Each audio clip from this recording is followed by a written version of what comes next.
मग तुमची कॉलर ताठ असायची का शाळेत? त्यामुळे ते सांगणं कठीण. वडील किंवा आई जिथे शिक्षक आहेत तिथेच शिकण्याचा अनुभव ज्यांनी घेतला असेल त्यांना आमच्यासारख्यांची अडचण समजू शकते. आणि तुम्ही काय करायचात एक्झॅक्टली आंदोलन? मोर्चे, निदर्शन. मोदीजी सुद्धा त्या आंदोलनात होते. अरुणजी जेटली त्या आंदोलनाचे खूप मोठे नेते होते. प्रमोद महाजन, गोपीनाथ मुंडे यांच्यापासून प्रकाश जावडेकर माझ्यापर्यंतची जी भारतीय जनता पार्टीची फळी आहे ती सगळी त्या आंदोलनातून आलेले कार्यकर्ते आहेत. 73 वर्षामध्ये जर त्या एका प्रकल्पाचं पुनर्वसन पूर्ण नसेल झालं, अख्खी पिढीच बदलली. म्हणजे अख्खी पिढी नाही, 5 पिढ्या गेल्या. कोकणातले लोक कायद्याच्या बाबतीत तसे भक्कम असतात, ऐकत नाही. तर रस्ते बांधणीच्या कामामध्ये तुम्हाला काय चॅलेंजेस फेस करायला लागली? आमच्याच तालुक्यात एक गाव आहे, पुन्हा आता आमचा रस्ता करा, 10 फुटी रस्ता त्याच्यावरून करण्याची व्यवस्था केली, 10 फूट रुंदीचा. काही जण आले माझ्याकडे, म्हणाले रस्ता खरंच होणार का? नाही म्हणाले थोडं थांबवता येईल का? 2014 मध्ये खूप मोठी मोदी लाट आली होती. ती हवा, ते वातावरण समाजातल्या लहान मुलांमध्ये सगळ्यात जास्त पोचलं. अशा काही आठवणी आहेत का तुमच्या राजकीय मित्रांबरोबरच्या? गोपीनाथजींच्या मोठ्या भावाची मोटरसायकल, त्या काळात SD म्हणून एक जुनी मोटरसायकल होती, अवजड मोटरसायकल. त्यामुळे एका ठिकाणी पेट्रोल संपलं. देवेंद्रजी म्हणाले की माधवजी आपण आता एकदा नक्की हरू अशा जागांची यादी काढूया. साधारण आम्ही 42 जागा जिंकू असं त्यावेळेला वाटत होतं. 48 पैकी 42. आम्हाला उजव्या बाजूच्या काही गोष्टी आवडतात, डाव्या बाजूच्या काही गोष्टी योग्य वाटतात, इथल्या काही आवडत नाही, तिथल्या काही आवडत नाही. या बाबतीत अटलजींनी खूप छान शब्द सांगितले. जे शिंदे सरकार, फडणवीस सरकार आणि पवारांचं सरकार एकत्र आलं त्यामुळे बऱ्याच मतदारांना कुठेतरी फसवलं गेल्याची भावना आली. आता जे होईल ते नव्याने होईल, नवं चित्र उभं राहील, नवी मांडणी होईल आणि येत्या 30, 35, 40 वर्षांच्या राजकारणाची मांडणी करण्याची ही संधी या निमित्ताने उपलब्ध झाली.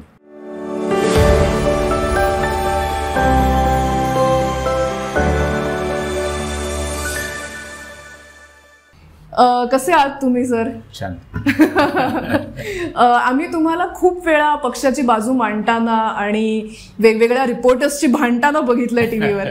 तर मला आज तुमच्या वैयक्तिक आयुष्याबद्दल काही प्रश्न विचारायचे आणि काही गोष्टी जाणून घ्यायच्यात. म्हणजे बेसिकली माणूस राजकारणात पडल्यानंतर काय काय घटना घडतात, कसं कसं त्यांचं आयुष्य बदलतं हे मला मेनली जाणून घ्यायचंय.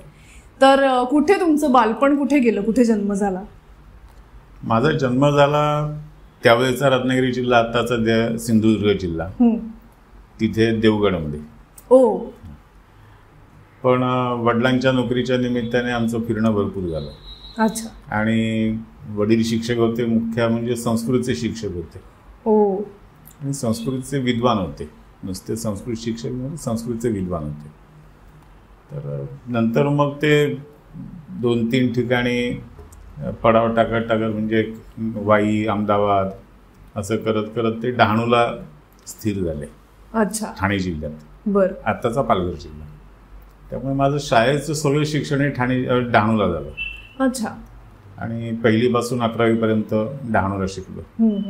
आणि मग कॉलेजला शिकायला मात्र मी यवतमाळला गेलो, कारण तिथे संघाचीच एक संस्था होती, राष्ट्रीय स्वयंसेवक संघाच्या कार्यकर्त्यांनी चालवलेली शिक्षण संस्था होती. हॉस्टेल होतं आणि त्यामुळे मी त्या काळात हॉस्टेल्स अशी सगळीकडे नव्हती. अच्छा. आणि खूप कमी हॉस्टेल्स असायची. संघाच्या कार्यकर्त्यांनी चालवलेल्या संस्था तर फारच थोड्या होत्या. त्यामुळे मी यवतमाळला कॉलेजचं शिक्षण यवतमाळला केलं. धाक होता वडिलांचा तुम्हाला?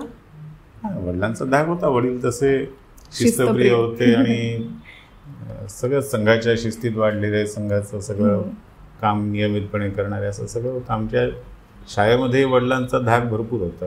तुम्ही ज्या शाळेत होता, वडील जिथे शिक्षक होते तिथेच माझं शिक्षण झालं. हायस्कूलचं शिक्षण माझं सगळं तिथेच झालं.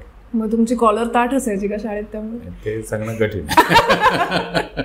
पण वडील किंवा आई जिथे शिक्षक आहेत तिथेच शिकण्याचा अनुभव ज्यांनी घेतला असेल त्यांना आमच्यासारख्यांची अडचण समजू शकेल. Right right right right. पण तुम्ही कसे मस्तीखोर पाल्य होतात का? काय काय नक्की तुमची ओळख होती शाळेत? मस्तीखोर असं म्हणजे अवघड पाल्य असंच होतं. शिक्षा वगैरे व्हायच्या? शिक्षा रोज व्हायच्या. काय सांगता, रोज शिक्षा आहे? काय करायचं पण तुम्ही असं दंगा? त्याचं कारण होतं, आम्ही 5वीला ज्या शाळेत जेव्हा ऍडमिशन घेतली तेव्हा त्या तुकडीत आम्ही जे 25 जण होतो ते 11वी पर्यंत 6 वर्ष सलग मी 25 जण एकत्र होतो.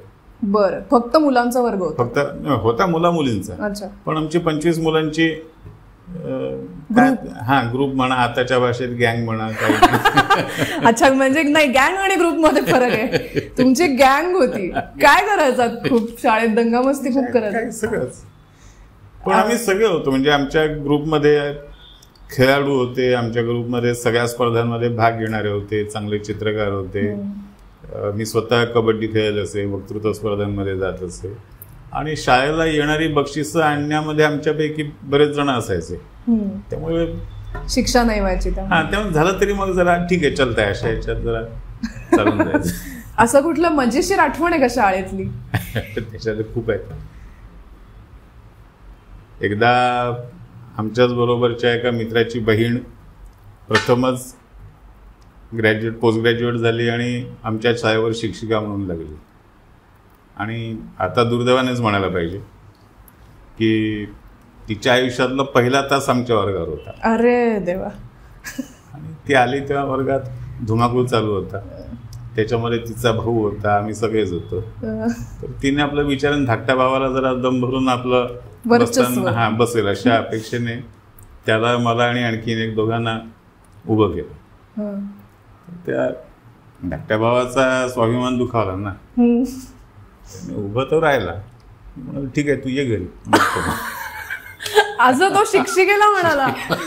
त्याच्यासाठी ती ताईच होती. पण बापरे, अरे बापरे. मग काय केलं त्यांनी? मग काय, नंतर मग 2 मिनिटांनी आमचं वडीलच आमच्या वर्गावर आले. म्हणजे बातमी लगेच वर पोचली.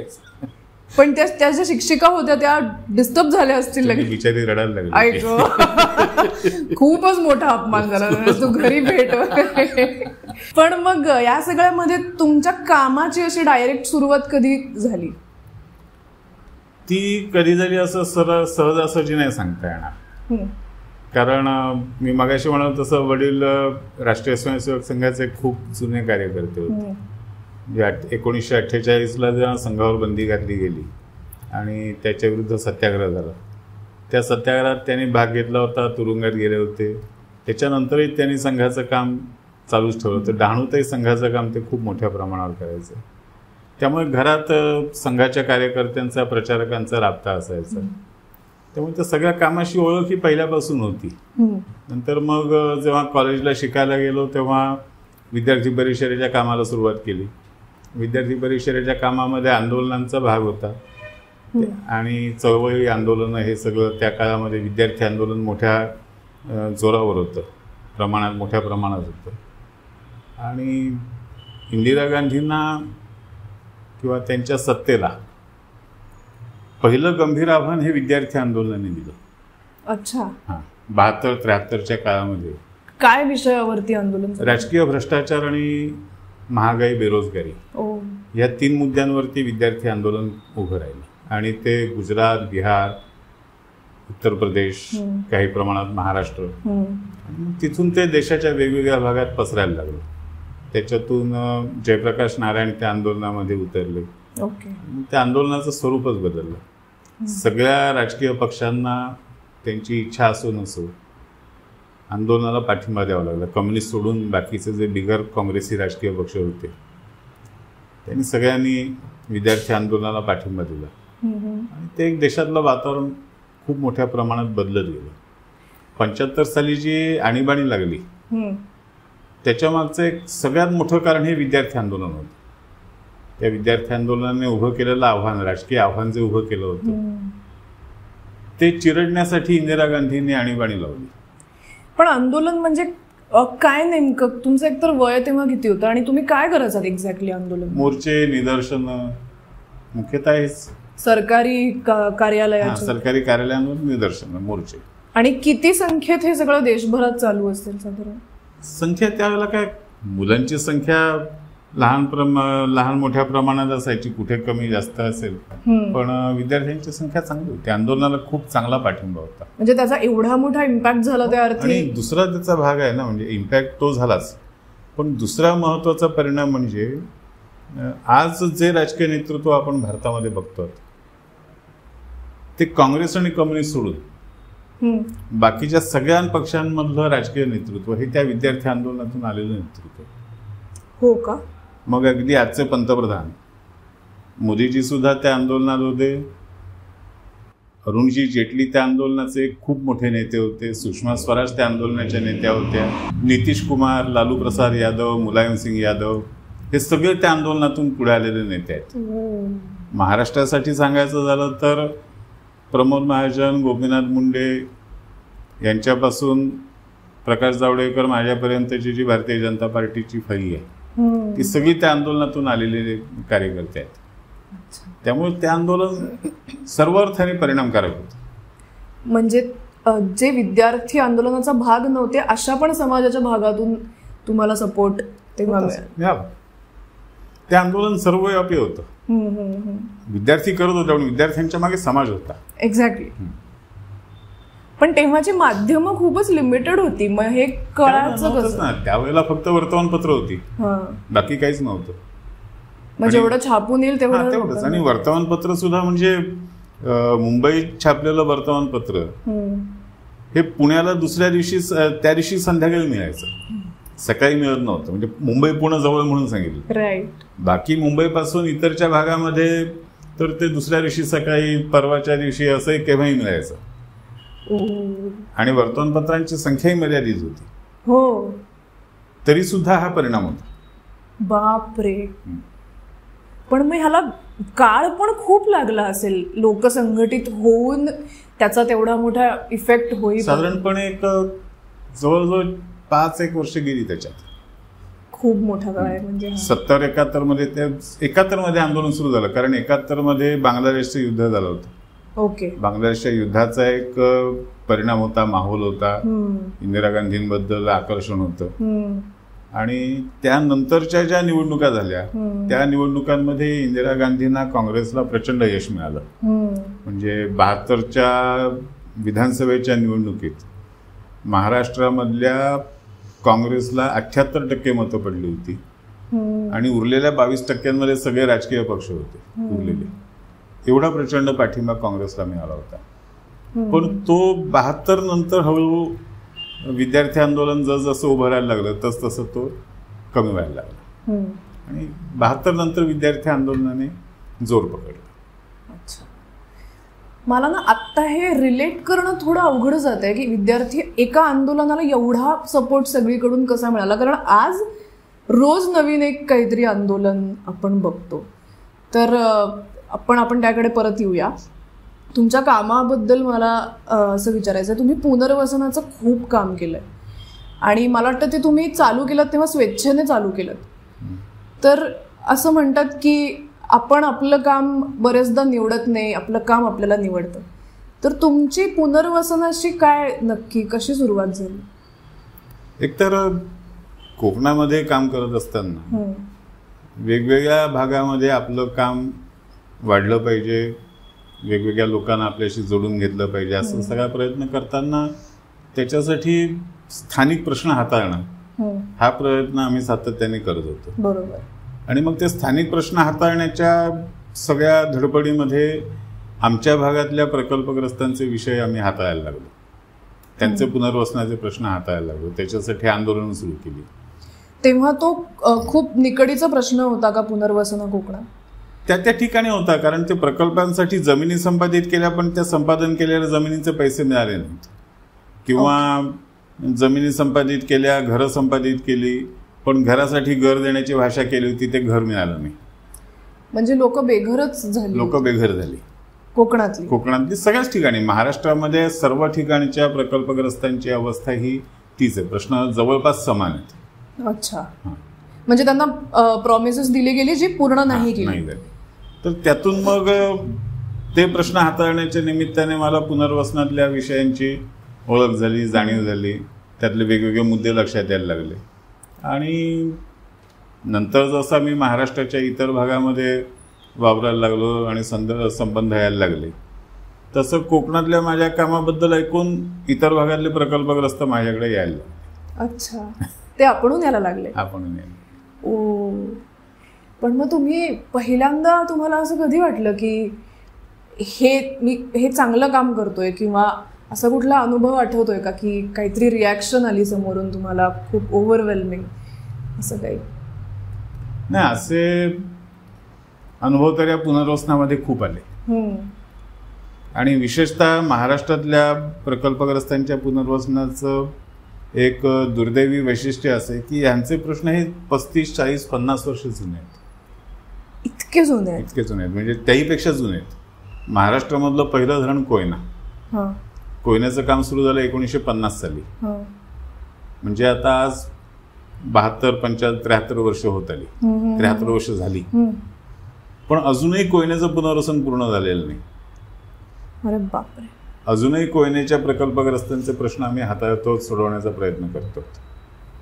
तर मग 73 वर्षामध्ये जर त्या एका प्रकल्पाचं पुनर्वसन पूर्ण नसेल झालं, अख्खी पिढीच बदलली. म्हणजे अख्खी पिढी नाही, 5 पिढ्या गेल्या. एक्झॅक्टली 5 पिढ्या त्याच्यात गेल्या. म्हणजे वाईजवळच्या एका प्रकल्पग्रस्तांच्या सभेत मी होतो. तिथे एक तरुण मुलगा तिशीतला उठून उभा राहिला. तो म्हणाला, माझा आजा प्रकल्पग्रस्त म्हणून मेला, माझा बा प्रकल्पग्रस्त म्हणून मेला, मी सुद्धा आज प्रकल्पग्रस्त म्हणूनच उभा आहे, आणि माझं पोरगं सुद्धा प्रकल्पग्रस्त म्हणून मरेल ही मला भीती वाटते. गंभीर आहे. हां, आणि त्याचं म्हणणं काही खोटं नव्हतं. तो वस्तुस्थितीच्या आधारानेच बोलत होता, कारण त्यांचे प्रश्न सुटले नव्हते. बरोबर. पण जेव्हा असे 30-30, 40-40 वर्ष रखडलेले प्रश्न सुटतात, त्या लोकांना त्यांचा जो हक्क आहे तो मिळतो, तेव्हा त्यांची प्रतिक्रिया असते ती खूप भारावून टाकणारी असते. आणि ती स्वाभाविक असते. हो, अर्थातच. बरोबर. पुनर्वसनाबरोबर तुम्ही मला वाटतं रस्ते बांधणीचं पण बऱ्यापैकी काम केलं. माझ्या जिल्ह्यामध्ये, सिंधुदुर्ग जिल्ह्यामध्ये रस्ते बांधणं, गावोगाव पिण्याचं पाणी पोचवणं. पण हे पुनर्वसनाच्या अंडर नाही, ते वेगळं आहे. हे दैनंदिन समस्या ज्या आहेत त्यातल्या. बरोबर. तर रस्ते बांधणीच्या कामामध्ये तुम्हाला काय चॅलेंजेस फेस करायला लागली किंवा काय अडचणी आल्या असं काही? आमच्या भागामध्ये, कोकणात विशेषतः, रस्ते बांधणे सगळ्याच बाजूने आव्हान असतं. कारण एकतर जमीन सपाट नाही, डोंगर आहेत. एक डोंगर चढायचा, उतरायचा, आणि मग दुसऱ्या डोंगरावर चढायचा. रस्ताही तसाच काढायचा. बरोबर. आणि त्याच्यामुळे रस्त्याची किंमत वाढते. रस्त्याची किंमत वाढली की त्या मानाने सरकार पैसे द्यायला तयार नसतं, कारण लोकसंख्या तेवढी नसते. तेवढ्या 1000-1200 लोकांसाठी किती खर्च करायचा, असा एक प्रश्न त्यांचा स्वाभाविक प्रश्न असतो. त्यामुळे ह्या सगळ्या अडचणींमधून रस्ता मिळवणं, त्या रस्त्यासाठी तरतुदी मिळवणं, ही एक बाजू असते. आणि मग दुसऱ्या बाजूला आमच्या भागातल्या किंवा सगळीकडेच रस्त्यासाठी जमीन देणं. ज्याची जमीन आहे तो रस्त्याला जमीन द्यायला राजी नसतो. त्याचं म्हणणं असतं ते पलीकडच्या बाजूने घ्या, माझी एवढीच जमीन आहे, माझ्या जमिनीतून नको, थोडा बाजूला सरकून घ्या. आता जो बाजूला सरकून घ्या म्हणून ज्या बाजूच्या लोकांचा सांगत असतो त्याची तेवढीच असते. त्याचं तेच म्हणणं असतं, माझी नका घेऊ, बाजूला सरका. असं होत होतं. रस्ता कुठे कसा न्यायचा हा एक नेहमी प्रश्न असतो, आणि त्याच्यातून खूप अडचणी त्यात येतात. त्या सगळ्या सोडवून रस्ता करणं हे कोकणामध्ये नेहमी आव्हान असतं. पण आता त्यातून आमच्याकडे, म्हणजे आमच्या जिल्ह्यामध्ये तर जवळजवळ 80-85% रस्ते, 90% पुढे रस्ते आमच्याकडे झालेले आहेत. अच्छा. आणि ह्याच्यात नागरिकांकडून असा आलेला कुठला अनुभव आहे का की त्यांनी खोडा घातला कामांमध्ये, जसं तुम्ही आता म्हणालात की जमिनी वापरू देत नाहीत, असं एक्स्ट्रीम लेवल? असं एक्स्ट्रीम म्हणजे एक माझ्याच तालुक्यामध्ये एक रस्ता आम्ही रोजगार हमी योजनेतून केला, आणि त्याच्यात एकाने अडचण आणली होती की माझ्या जमिनीतून रस्ता न्यायचा नाही. पण सगळ्या गावाची मागणी होती, सगळ्या गाव म्हणाला तुम्ही काय लक्ष देऊ नका, तुम्ही रस्ता करा. आम्ही जिल्हा परिषदेतून तो रस्ता केला. तो केल्यानंतर त्या पठ्ठ्याने अख्ख्या रस्त्याला एक दगडी भिंत, आम्ही त्याला गडगा म्हणतो, ती घालून टाकली. रस्ता बंद केला. बांधून झाल्यानंतर? अरे बापरे. परत भांडण सुरू झालं. त्याला बोलावून घेतलं, समजावण्याचा प्रयत्न केला. तो काही ऐकायला तयार नाही. तुम्ही माझी परवानगी न घेता माझ्या जमिनीत अतिक्रमण केलं वगैरे वगैरे सगळं. आमचे कोकणातले लोक कायद्याच्या बाबतीत तसे भक्कम असतात, ऐकत नाही. बर बर बर. त्यामुळे तो मला तसं काय कायदा मला त्याने सांगितलं. अच्छा. ठीक आहे तू आता कायदेशीर बोलतोय, ठीक आहे मग कायद्याप्रमाणे जाऊ असं म्हणून मग थोडं त्याला कायदा समजावून द्यावा लागला आणि मग झालं, तो रस्ता झाला मोकळा. मग तो झाला राजी झाला. अरे बापरे. असं मग कितीतरी वेळा होत असेल की रहिवाशांनीच कुठेतरी अडथळा येतोय किंवा काय करतात ना, म्हणजे थोडंफार वेळं वाकडं वागणं हा प्रकार असतोच, त्यातून तो मार्ग काढावे लागतात शेवटी सगळ्यांना. बरं एकदा तो रस्ता सुरू झाला की मग सगळे सुरळीत असतात, कारण रस्त्याची गरज प्रत्येकालाच असते. बरोबर. प्रत्येकाला रस्ता हवा. बरोबर. पण सवय ही असते की रस्ता करा, फक्त तो माझ्या जागेतून नका करू, पलीकडच्या जागेतून. हे पण अंडरस्टँडेबल आहे, कोणालाच आपल्या प्रॉपर्टी मधून एक रस्ता जावा अशी म्हणजे कोण इच्छा करेल असंही आहे. पण हेही बरोबर आहे की रस्ता तर झाला पाहिजे. सो ट्रिकी सिच्युएशन आहे ही हँडल करायला. आमच्याच तालुक्यात एक गाव आहे आणि 1985 पासून त्या गावाशी माझा संबंध होता, प्रत्येक निवडणुकीच्या आणि निवडणुकीशिवाय सुद्धा. पण ते निवडणुकीच्या प्रचाराला आम्ही गेलो की तो त्यांच्या गावात येण्याच्या रस्त्याचा विषय लावून धरायचा. आणि तसं बरी म्हणजे जवळजवळ एक 1200-1300 वस्तीची वाडी. ती वाडी नैसर्गिकदृष्ट्या अडचणीच्या भागात होती. 3 बाजूनी खाडीचं पाणी होतं आणि एकाच बाजूनी जमिनीशी जोडलेली होती आणि तिथून जायची यायची पायवाट होती. बर. त्यामुळे समजा गावामध्ये कोणी अचानक गंभीर आजारी पडला, बाळंतीण असेल तर डॉक्टरांकडे घेऊन जायचं, तर मग ते पालखी करा, डोली करा, त्याच्यातून घेऊन जा, हा एक मोठा उद्योग असायचा, अडचणीचा होता. आणि पावसाळ्यामध्ये तर खूपच हलवायचं. त्यामुळे त्यांची रस्त्यांची मागणी ही अतिशय योग्य मागणी होती. बरोबर. आणि त्या रस्त्याच्या मागणीसाठी ते प्रत्येक निवडणुकीला आमच्याशी वाद घालायचे, भांडायचे त्याच्यावरती. आणि आमच्याशी असं नाही, सगळ्याच राजकीय पक्षाच्या कार्यकर्त्यांना, नेत्यांना जो निवडणुकीच्या प्रचाराला तिथे जाईल त्याला त्या वाडीमधल्या रस्त्याच्या भडीमारासाठी उत्तर द्यावं लागायचं. तोंड द्यावं लागायचं. तुम्ही इतक्या 5 वर्षात आमचा रस्ता केला नाही हे ऐकून घ्यावं लागायचं सगळं. ते असं 85 पासून जवळजवळ 10-12 वर्ष गेली. 97 मध्ये मी जिल्हा परिषदेचा उपाध्यक्ष झालो. तर त्या वाडीने बोलावून माझा सत्कार केला आणि मग सत्कारात पुन्हा आता आमचा रस्ता करा, की आता तुम्ही तर जिल्हा परिषदेचे उपाध्यक्ष झालात, आता आमचा रस्ता करायला तुम्हाला काही हरकत नाही. मी सांगितलं बघू, करू, प्रयत्न करेन मी. आणि नंतर मग मी आमच्या सगळ्या अधिकाऱ्यांना त्याच्यात लक्ष घालायला लावलं, त्यातल्या अडचणी दूर केल्या.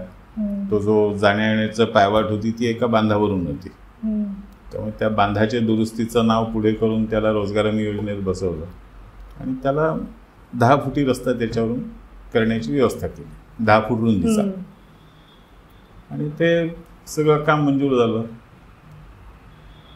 भूमिपूजनाची तारीख ठरली आणि मग एक दिवस काही जण आले माझ्याकडे, म्हणाले रस्ता खरंच होणार का? म्हटलं आपण भूमिपूजनाची तारीख ठरवली, आता खरंच होणार का म्हणजे काय? रस्ता होणार नाही. म्हणाले थोडं थांबवता येईल का?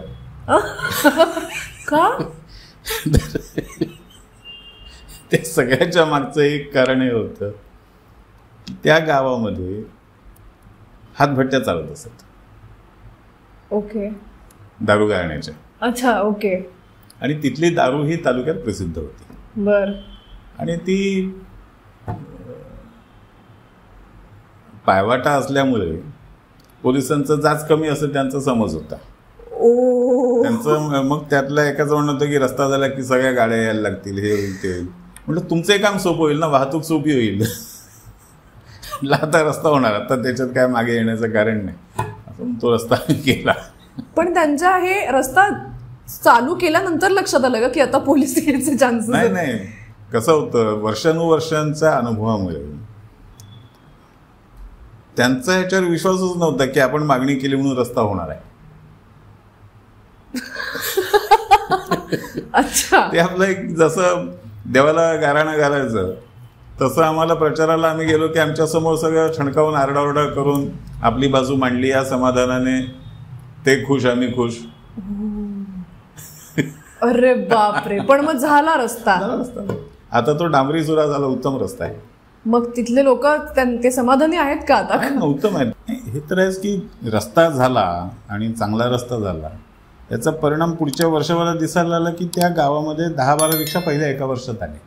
म्हणजे मुळात इन्फ्रास्ट्रक्चर आलं की त्याच्याबरोबर रोजगाराच्या नव्या संधी येतात, रोजगाराच्या संधी बदलत जातात, नवे मार्ग शोधायला सोपं जातं आणि वेगवेगळ्या पद्धतीने कामं करणं, रोजगार मिळणं हे सगळे दरवाजे खुले होतात. बरोबर. हा अनुभव तिथे सुद्धा आला. पण म्हणजे आता जे आपण म्हणतो की डेव्हलपमेंट पण आपण कुठल्या मार्गाने चाललोय वगैरे, हे बरोबर आहे का? डेव्हलपमेंट झाली पाहिजे का? तर त्याचा असा विचार मला वाटतं केला जात नाही की त्यामुळे संधी उपलब्ध होत आहेत. तोच आहे ना, तोच तर मुद्दा आहे की तुम्ही जर गावांना जोडणारे रस्तेच दिले नाहीत तर पुढे काही नाही ना. तुम्ही गावांना लागणारं पिण्याचं पाणीच दिलं नाही तर तिथल्या 80-85% लोकसंख्येचे सगळे दिवस नुसतं पिण्याचं पाणी गोळा करण्यातच जातात. त्याची शारीरिक क्षमता, त्याचा वेळ, त्याचं बाकीची साधने सगळी त्यातच जातात. पण तेच नळाचं पाणी घरात यायला लागलं की घरातला सगळ्यांचा वेळ वाचतो आणि तो उत्पादक कामाकडे जातो. बरोबर. त्या संधी वाढतात. बरोबर. त्यामुळे पायाभूत सुविधा देणं विकासाला पर्याय नाही, कुठल्याही अर्थाने पर्याय नाही. हो, म्हणजे जर नाही केलं तर मग एक स्थगिती आल्यासारखंच होईल कदाचित. खरंय. बरोबर.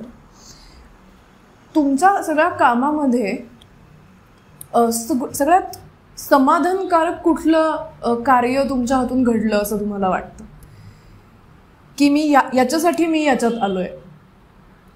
2-3. एक तर माझ्या जिल्ह्यातले 20-22 तलाव मी पुनरुज्जीवित केले. ओके. तुमच्या जिल्ह्यातले म्हणजे? सिंधुदुर्ग. अच्छा.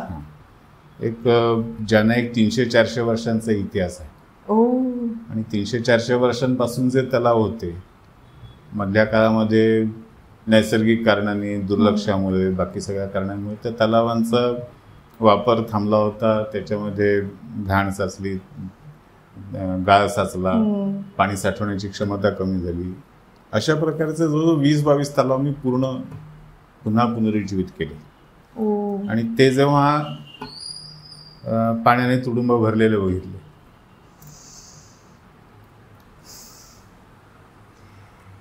त्याचा एक आनंद मोठा होता. आणि तसाच अनुभव पुनर्वसनाच्या क्षेत्रात आला. ज्यांना 30-40 वर्ष भांडल्यानंतर त्यांचे हक्क मिळाले तेव्हा त्यांनी व्यक्त केलेल्या भावना ह्या सुद्धा अशाच भारावून टाकणाऱ्या असतात.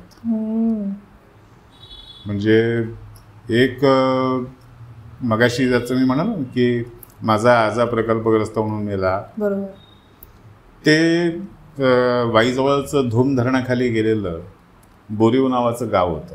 ओके.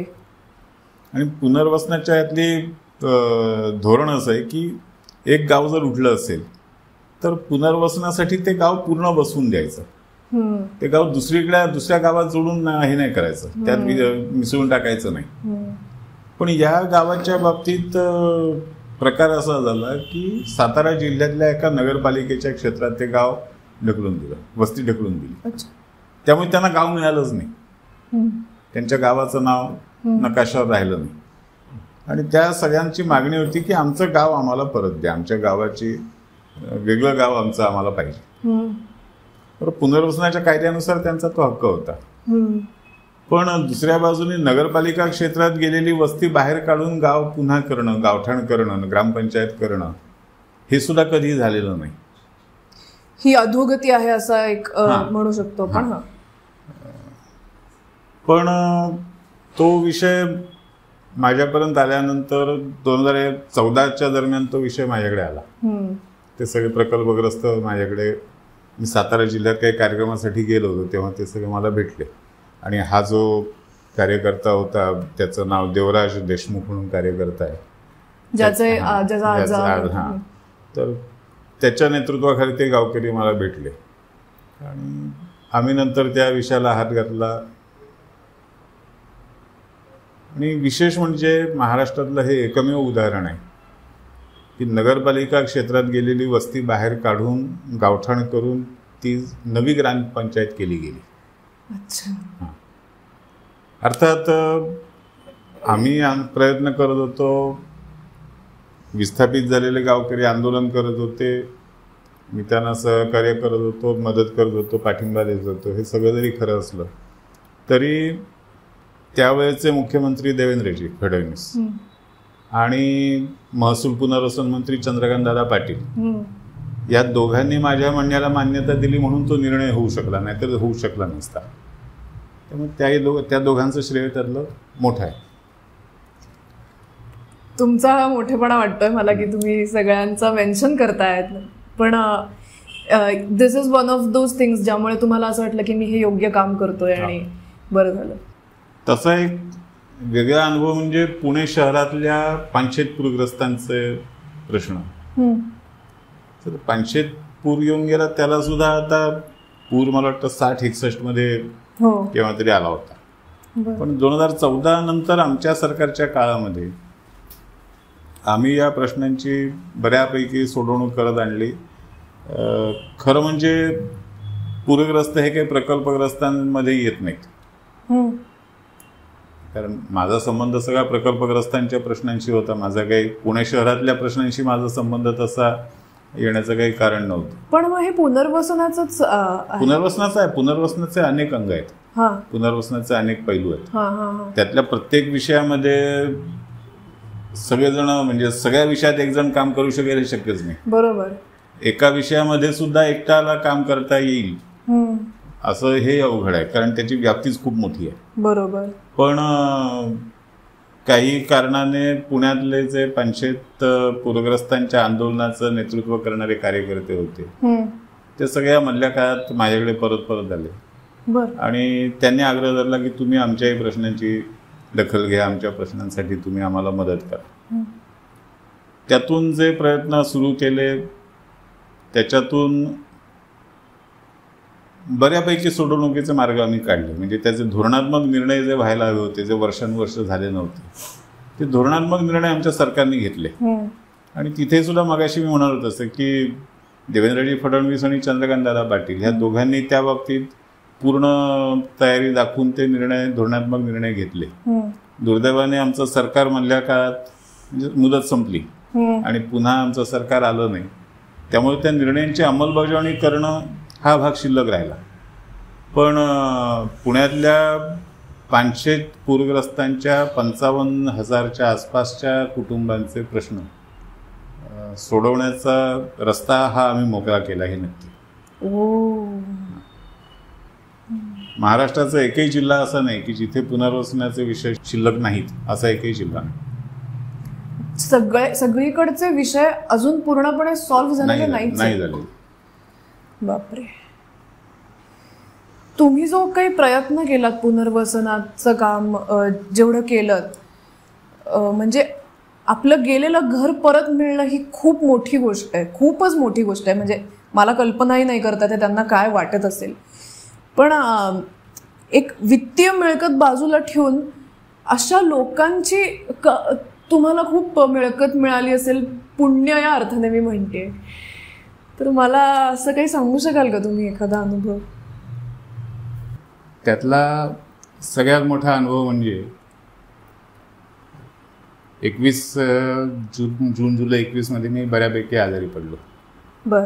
आणि 1-2 आठवडे हॉस्पिटलला होतो. नंतर घरातूनही बाहेर पडता येत नव्हतं. म्हणजे जवळजवळ 5-6 महिने मी आजारी आहे असंच परिस्थिती होती. त्यात माझ्या आवाजावर परिणाम झाला होता, बोलता येत नव्हतं. अरे बापरे. असं सगळं झालं होतं. उपचार चालू होते. त्या काळात या आमच्या कार्यकर्त्यांनी आपापल्या गावातल्या देवाला माझ्या तब्येतीसाठी नवस केले. ऐक तुमच्या संपर्कात आहेत त्यातली काही लोक? एक आमचा नांदेड जिल्ह्यातला एक कार्यकर्ता आहे नागनाथ देवकत्ते म्हणून. हा. अतिशय म्हणजे जेव्हा तो माझ्याकडे आला तेव्हा तो अतिशय फाटका पोरगा होता. आणि त्याची सुद्धा कहाणी अशीच होती की तलावाखाली जमीन गेली, आजोबाच्या काळात गेली, त्याचं काही झालं नाही. वडिलांच्या वडील भांडत होते, त्यांचं काही झालं नाही. आणि वडिलांच्या पाठवून हा आपला सरकारकडे खेपा घालत होत्या. आणि सरकारचं उत्तर होतं की आम्ही याची जमीन घेतलेलीच नाही. अच्छा. आणि याच्याकडे कुठलेही कागदपत्र नव्हते. त्यामुळे सुरुवातीला हा जेव्हा माझ्याकडे आला तेव्हा मी त्याला असंच म्हटलं की तुझ्याकडे काहीच नाही, कागदपत्र नाही, तुला सरकारने तुझ्या जमिनीचं संपादन केल्याची नोटीस नाही, काही नाही. तुझं म्हणणं कसं काय खरं मानायचं सरकारने तुझी जमीन घेतली म्हणून? आणि सरकारने जमीन घेतल्याचा पुरावा नाही तर तुला नुकसान भरपाई कोण देणार, कशी देणार? ज्यावेळेला मी पुनर्वसन प्राधिकरणाचा उपाध्यक्ष झालो त्यानंतर मी नांदेड जिल्ह्याचा दौरा केला होता. तेव्हा मी आणि तरी तो 2 वर्ष माझ्याकडे न चुकता खेपा घालवता दर 2-3 महिन्यांनी येऊन उभा राहायचा, माझ्या जमिनीचं माझा प्रश्न सोडवा. तर म्हणून मी आमची मीटिंग संपल्यानंतर जिल्हाधिकाऱ्यांना सांगितलं की म्हटलं याचा प्रश्न एकदा काय तो तुम्ही समजावून घ्या आणि मला समजावून सांगा. कारण इतके खेटे घालतो म्हणजे तो खोटं नाही आहे, काहीतरी त्याच्या म्हणण्यात आहे. आणि हे खेटे तो नांदेडवरून मुंबईला खूप मोठा प्रवास आहे. आणि थोडं याच्यात वेगळा सांगतो, हे जे पुनर्वसनासाठी भांडणारे कार्यकर्ते आहेत ते कोणी पैसेवाले नाही आहेत. हो, ते सगळे गरीब आहेत. बरोबर. त्या पुनर्वसनातल्या ज्यांच्या जमिनी गेल्या ते सगळं गाव वर्गणी काढून त्यांना मुंबईला पाठवतो. आणि मग ते 4 दिवस 2-5 दिवस जे काही मुंबईत राहावं लागेल ते कुठेतरी कोणाच्या तरी आडोशाला झोपायचं आणि त्या वर्गणीतून सगळा प्रवास करायचा, या पद्धतीने काम करतात. गेलेलं घर परत मिळवण्यासाठी. तर हाही तसाच, हा काही अतिशय फाटका कार्यकर्ता, म्हणजे कार्यकर्ता सुद्धा नव्हता, तो स्वतःच्या जमिनीसाठी भांडत होता, तो बाकीच्यांबद्दलही त्याचं काही म्हणणं नव्हतं. तर त्या जिल्हाधिकाऱ्यांना आणि त्या खात्याच्या अधिकाऱ्यांना एकत्र बसवून जेव्हा त्या तलावाचा नकाशा काढला आणि म्हटलं आता मला या नकाशामध्ये याची जमीन दाखवा कुठे आहे ती. तुम्ही जमीन संपादित केलेली नाही म्हणतात, तो म्हणतो माझी जमीन गेली आहे. तर आता याचं साधं उत्तर असं आहे की नकाशामध्ये त्याची जमीन दाखवा. आणि तुम्ही एकदा जमीन दाखवलीत की ही याची जमीन आहे की मी जिल्हाधिकाऱ्यांना सांगतो एकदा मोजणी करून त्याची जमीन त्याच्या ताब्यात देऊन टाका, विषय संपला. तर जिल्हाधिकारी म्हणाले बरोबर आहे, माझी काय त्याला हरकत नाही, मी तयार आहे. फक्त यांनी मला एकदा याचा नंबर जो आहे, सर्वे नंबर जो आहे तो मला दाखवावा, मी त्याप्रमाणे करतो. इथपर्यंत विषय आल्यानंतर ते खात्याचे अधिकारी थोडे काचकूच करायला लागले. त्यांचे चेहरे बदललेले माझ्या लक्षात आलं. म्हटलं नाही आता दाखवच म्हणलं, आता ते विषय संपवायचा आज. शेवटी त्यांनी मला जो त्याचा सर्वे नंबर दाखवला ती जागा तलावाच्या बरोबर मध्ये होती, बरोबर मध्ये. म्हणजे तलाव संपूर्ण कोरडा झाल्याशिवाय त्याच्या जमिनीचा 1 इंच सुद्धा दिसू शकत नव्हता. म्हणलं तुम्ही संपादित जमीन न करता ही जमीन बुडवलीत कशी? एक्झॅक्टली. आणि म्हटलं अशा किती जणांच्या जमिनी आहेत? हा भांडतोय म्हणून कळलं. जे बिचारे भांडत नसतील किंवा ज्यांच्या भांडण्यासाठी कोणी शिल्लकच राहिलं नसेल असे आणखीन खातेदार असतील ना. राईट. त्यामुळे त्यातून मग नवा विषय सुरू झाला की त्या सगळ्याची मोजणी करा आणि ज्यांचं संपादन पूर्ण झालं त्यांची यादी द्या, ज्यांचं संपादन पूर्ण झालेलं नाही त्यांच्या संपादनाची प्रक्रिया सुरू करा. म्हणजे वेगळा विषयच त्याच्यातून वेगळा विषय सुरू झाला. आणि त्या म्हणजे नागनाथ देवकत्तेमुळे तो एका अर्थी सुरू झाला. अजून तो विषय सुटला नाही पण निदान हात घातलाय. बापरे. तुम्हाला कधी असं खूप अवघड परिस्थितीत जाऊन प्रत्यक्ष काम करायला लागलंय का? अशा वेळेला येतात ना अनेकदा कुठल्या तरी विषयामध्ये जो जमाव असतो, समुदाय असतो, तो त्याच्या विषयामुळे चार्ज झालेला असतो, भारलेला असतो आणि कदाचित त्याच्यासमोर जाणारा जो त्याच्या बाहेरचा राजकीय कार्यकर्ता नेता असेल त्याच्याबद्दल त्याच्या भावना मैत्रीपूर्ण असतीलच असं होत नाही. ज्याला होस्टाईल क्राऊड म्हणू आपण, असा असू शकतो, असतात. आणि राजकीय कार्यकर्त्याला अशा समुदायासमोर, जमावासमोर जाण्याची वेळ येतेच, अनेकदा येते.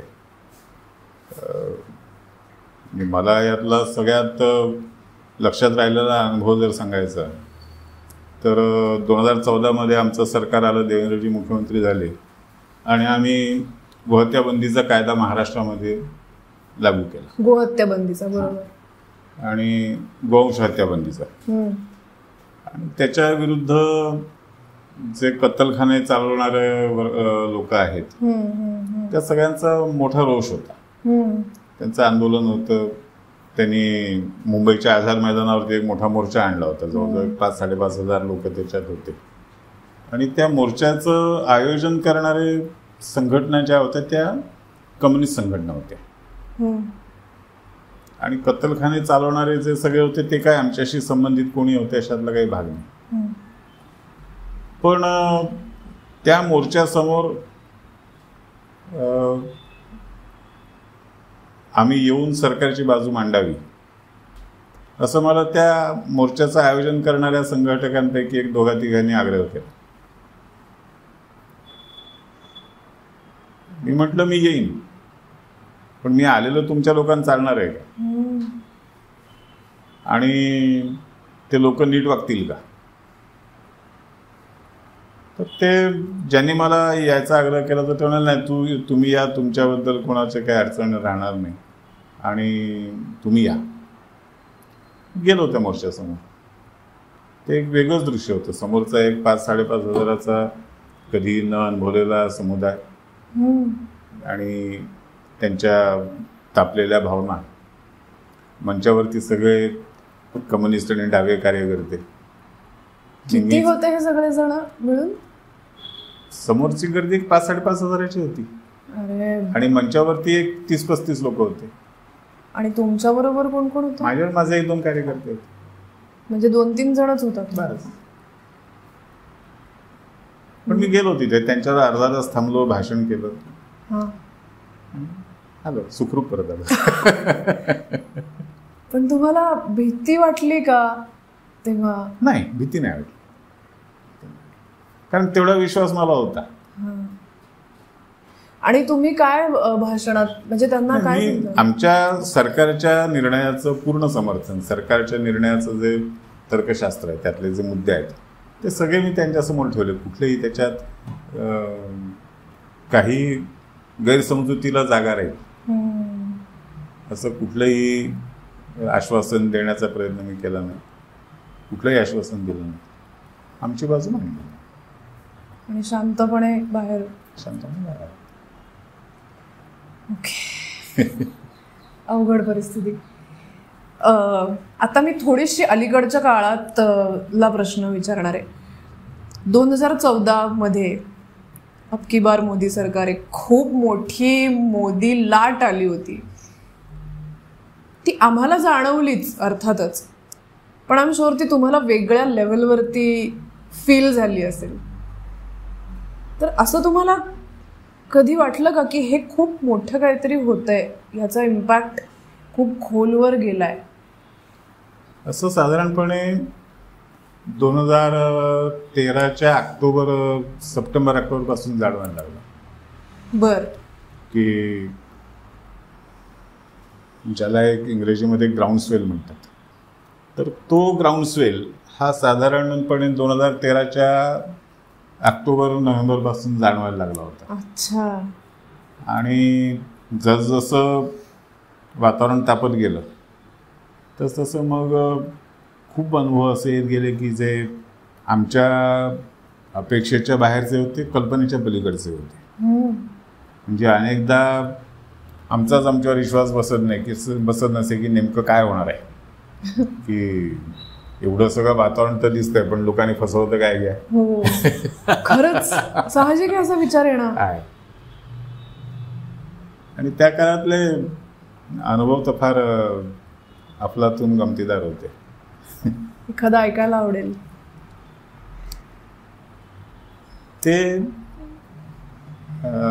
वातावरण लोकांपर्यंत म्हणजे मला त्या काळात जाणवलेला सगळ्यात मोठा मुद्दा आणि जो आजही माझ्या मनात कायम आहे तो असा की ती हवा, ते वातावरण समाजातल्या लहान मुलांमध्ये सगळ्यात जास्त पोचलेलं होतं.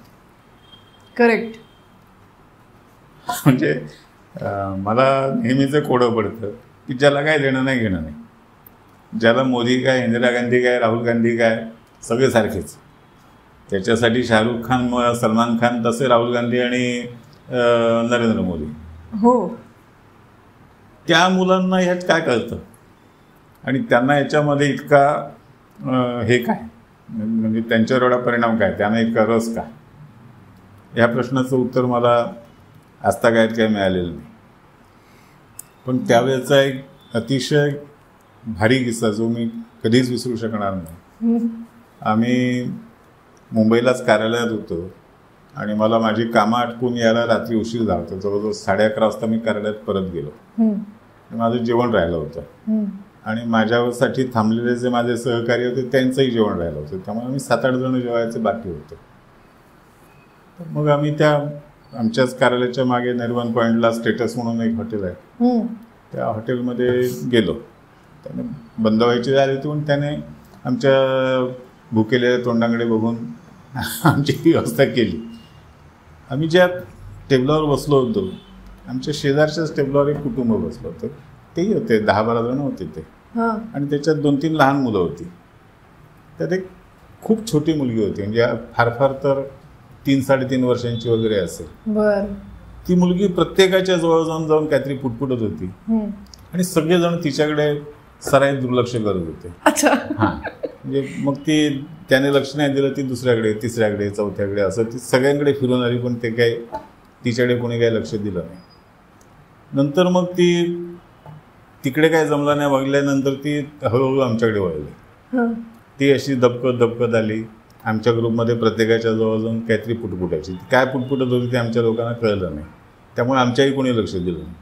सगळ्यात शेवटी ती माझ्याकडे आली आणि ती अगदी असंच बारीक आवाजात म्हटलं, बेटा क्या बोल रहे हो, जोर से बोल.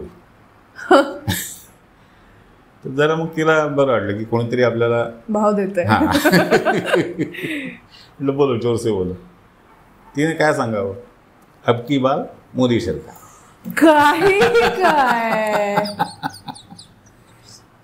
एक मिनिट, असं असू शकतं का की तिला तुम्ही मोदी आहात असं वाटलं तेव्हा? नाही, आम्ही सगळे हसलो. म्हणजे आत्ता जसे आपण हसलो त्याच्यापेक्षा जास्त आम्ही हसलो. हो, तुम्ही खूप जण हसला तिथे. आणि ते ऐकून, म्हणजे ती आमच्याकडे आलेली बघूनच तिच्या आई वडील तिचे आमच्याकडे आले होते. तर ते तिचे वडील म्हणाले, साहब आप लोग कौन है हमको मालूम नहीं, लेकिन जैसा आप दरवाजा खोल के अंदर आए हो ना, तब से इसने हमारा सर पकड़ा है. आपको देखकर वो मोदी अंकल कह रही है.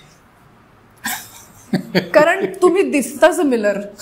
तुम्हाला एक खूप जण म्हणाले असतील तुम्ही सिमिलर दिसता आणि 3 वर्षाची मुलगी कन्फ्यूज होऊच शकेल तुमच्याकडे बघून मोदी असं वाटून. पण लहान मुलांवर नक्की परिणाम झाला होता. कारण मला आठवते मी तेव्हा दादरच्या एका चाळीत राहायचे आणि माझं तेव्हा इंटर्नशिप चालू होती मुंबईत. तेव्हा चाळीतली मुलं हे ओरडायची, अबकी बार मोदी सरकार, अबकी बार मोदी सरकार. आणि मला कळायचंच नाही की ह्यांना काय कळतंय, ते काय बोलतायत, कोणाबद्दल बोलतायत. नाही, त्या काळात हा अनुभव मी इतक्या ठिकाणी घेतला की मी वेगवेगळ्या प्रचार कामासाठी दौरे करत असे आणि रस्त्याने जाताना समजा कुठे गाडी थांबली, माझ्या खिडकीची काच उघडी असली आणि आजूबाजूला मुलं असली तर ती गाडी होती जमा होऊन अबकी बार मोदी सरकारचा धोशा लावायचा. हे कसं काय घडलं पण ह्याचं उत्तर नाही. त्याचं म्हणजे मला त्याचं उत्तर पाहिजे मलाच. कारण आता मी जेव्हा लहान होते तेव्हा एक झब्बा घालून एक माणूस काहीतरी बोलतोय हे बोरिंग दृश्य होतं माझ्यासाठी टीव्हीवर. आणि ते जर राजकारण हा शब्द त्याच्यात आला, नेता हा शब्द आला तर इंटरेस्टच जायचा. तर या लहान मुलांना काय वाटायचं? माझा हा दुसरा अनुभव आहे. 1977ला आणीबाणीच्या विरुद्धचा जो लढा होता आणि त्याच्यानंतरच्या निवडणुकीत जो काँग्रेसचा पराभव झाला, तर त्या 77च्या निवडणुकीचं वातावरण बदलायला सुद्धा आम्हाला लहान मुलांनीच मदत केली. कसं काय ते मला कळत नाही. मला या प्रश्नाचं उत्तर खूप शोधलं, मी अनेकांशी चर्चा केली, पण मला या प्रश्नाचं उत्तर मिळालेलं नाही. पण तेव्हा लहान मुलांनी मदत केली म्हणजे काय झालं? त्यावेळेला काय होतं, इतकं वातावरण तेव्हा नव्हतं, टीव्ही आणि हे सगळं नव्हतं. पण आम्हाला निशाणी मिळाली होती नांगरधारी शेतकरी. बर. त्याला ते हिंदीत हलधर म्हणायचं. आणि ते हलधर हे म्हणायला सोपं असल्यामुळे आम्ही सुद्धा हलधर शब्द वापरत होतो. तर आमचे नांगरधारी शेतकऱ्यांचे बिल्ले त्यावेळेला आम्हाला कोणीच दारात उभं करत नव्हतं, कारण दहशत होती इंदिरा गांधींची आणीबाणीची. आमच्यातले सगळेजण सुटलेलेही नव्हते. अनेक आमच्यापैकी बहुतेक सगळे तुरुंगात होते. जे मोकळे होते ते आपले जीव मुठीत धरून काम करत होते. आणि त्यामुळे सर्वसामान्य माणूस तर आम्हाला थारा देतच नव्हता. आमचं पत्रक सुद्धा हातात घेत नसे. पण ही मुलं आमच्याकडून बिल्ले मागून मागून घ्यायचं.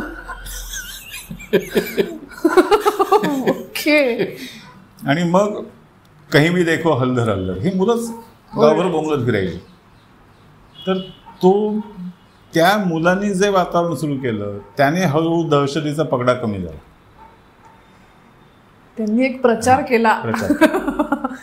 आणि म्हणजे त्यात मुलांना काय कळत होतं हे काहीतरी अनाकलनीय आहे. म्हणजे आणि मला प्रत्येक वेळेला पडणारा प्रश्न हाच आहे की ही मुलं नेमकी प्रस्थापिताच्या विरोधातलंच का उचलतात? काय खरंच हे कोड आहे. म्हणजे हे जुनं माहिती नव्हतं मला, पण अबकी बार मोदी सरकार सुद्धा मी डोळ्याने बघितलंय. आणि मला हा प्रश्न पण पडला की यांना नक्की काय कळतंय हे जे बोलतायत त्यातलं. हे नेमकं काय आहे, त्याच्या मागचं मानसशास्त्र काय, हे अभ्यास केला पाहिजे. हे वातावरण किती भारावलेलं वातावरण होतं. म्हणजे परत त्याची तुलना मी 77च्या वातावरणाशीच करतो. कारण 77च्या निवडणुका लढवायला आमच्याकडे पैसे नव्हते. त्यावेळेला जयप्रकाशजींनी आवाहन केलं होतं की नोट भी दो और वोट भी दो. आम्हाला पैसेही द्या आणि मतही द्या. आणि शिवाजी पार्कवरती जी सभा जयप्रकाशजींची झाली त्या सभेमध्ये आम्ही चादरी फिरवल्या होत्या, झोळ्या. ओके. त्या झोळ्यांमध्ये बघता बघता पैसा जमा झाला. हो.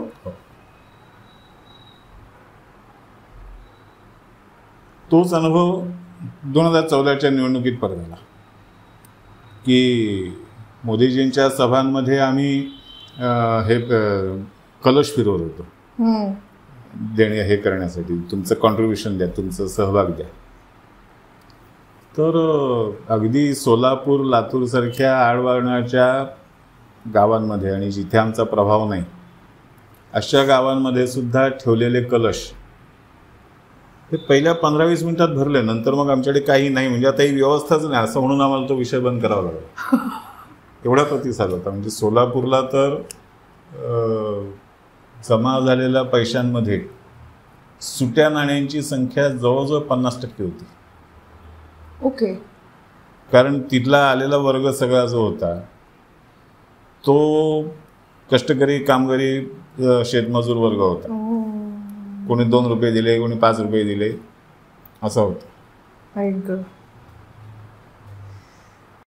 ते वातावरण होतच.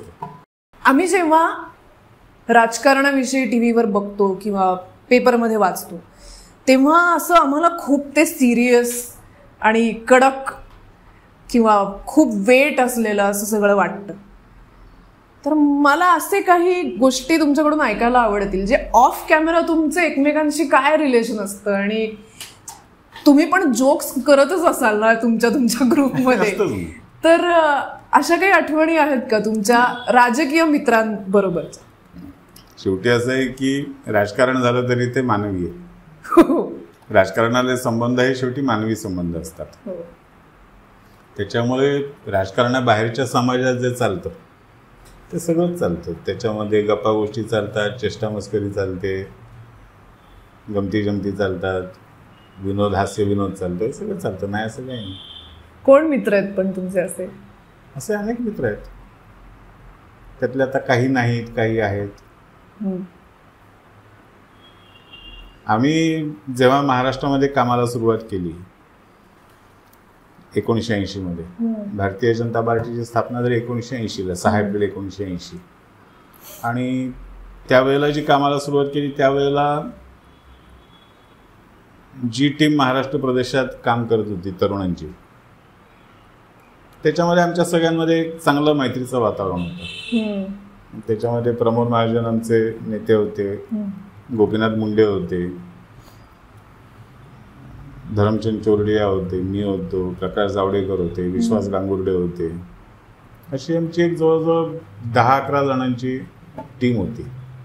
आणि ती जशी कार्यकर्ता म्हणून टीम होती तशीच आमची मैत्रीसुद्धा होती. त्याच्यामध्ये अनेक प्रकार मैत्रीचे जे त्या वयातले तरुण वयामध्ये मैत्रीचे जे चालतात ते सगळे आमचे चालले. आणि ते दिवस असे होते की आम्ही सगळेच खंक होतो. कोणाकडे काय असं म्हणजे अख्खी पार्टीच रिकामी होती. 1980 साली भारतीय जनता पार्टीच्या महाराष्ट्र शाखेकडे एक जुनी अँबॅसेडर होती फक्त, बाकी काही नव्हतं. आणि ती जुनी अँबॅसेडर कोणी कशी वापरायची ह्याचे एक नियम ठरवून दिलेले होते. म्हणजे ते शेवटी प्रत्येकाला गाडी पाहिजे असं वाटतं ना. अच्छा, कोणी कधी वापरायची ते असं? ओ, त्याचे नियम ठरवून दिलेले. तेवढी आमची परिस्थिती होती. म्हणजे हे सांगतो का तर त्यावेळेची आमची परिस्थिती काय होती हे सांगण्यासाठी. तर त्या ह्याच्यामध्ये मग कधी रात्री एकत्र जमलो, गप्पा मारता मारता चला शिवाजी पार्कला जाऊन काहीतरी रात्री उशिरा काय मिळेल ते घेऊ, असं जर काही खायला जायचं जर असेल तर मग जायचं. आणि मग तिथे पोचताना सगळ्यांनी आपापले खिसे तपासून सगळे जेवढे जमतील त्याच्यानुसार मग ठरवायचं काय घ्यायचं. कॉन्ट्री काढून. अरे बापरे. या कंपू मध्ये कोण कोण होतं? शिवाजी पार्क होते, आता सांगितले सगळे होतं. अच्छा अच्छा. किंवा आता गोपीनाथजी मुंडे आणि मी याच्यात दौऱ्यावर होतो बीड जिल्ह्यामध्ये. आम्ही त्याला परळीला एक हे घेतली होती दुष्काळी परिषद. महाराष्ट्रातली कुठल्याही राजकीय पक्षाने घेतलेली पहिली दुष्काळी परिषद ही आम्ही घेतली. आणि त्या दुष्काळ परिषदेला अटलजी आले होते. ओके.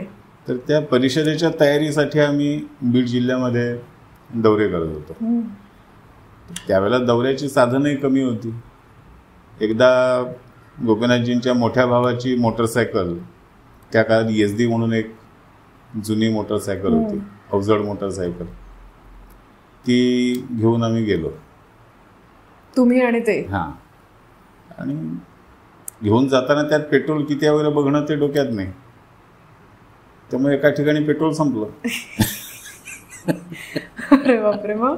आणि ती गाडी ढकलत कुठे नेण्यासारखी नव्हती, कारण तिचं वजनच प्रचंड होतं.